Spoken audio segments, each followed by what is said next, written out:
Once you sign up for Canva, you will see all of your options for sizes right along here on the top.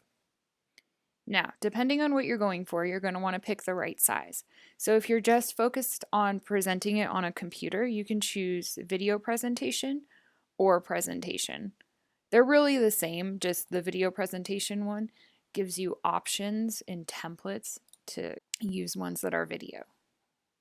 But you can always use a blank canvas. So video presentation or presentation are your best bets for just presenting on the computer. If you want to be able to print it out on an 8.5 by 11 piece of paper, you're going to want to use newsletter, and you can check that the size is right by hovering over the title, and it's going to give you the size below.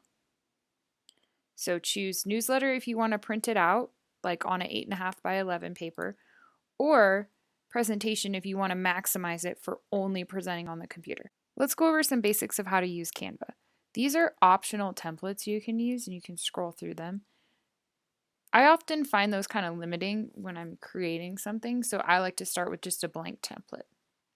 Then you can add text, and you can add plain text here, and then we'll just call it something like this. You can move that to wherever you like it,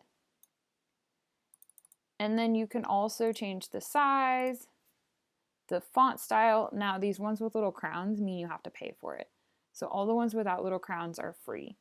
You can change the color, italics, and some fonts you can't do bold or something like that. So if you notice that, just pick a different font and then you'll see the bold option.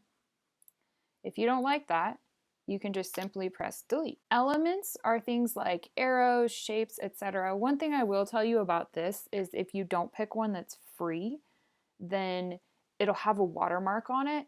And the only thing that really changes is sometimes you can see the watermark better than other times, but the biggest thing it's going to prevent you from doing is downloading your infographic. You can still share the link, you just can't download it if you have any premium images.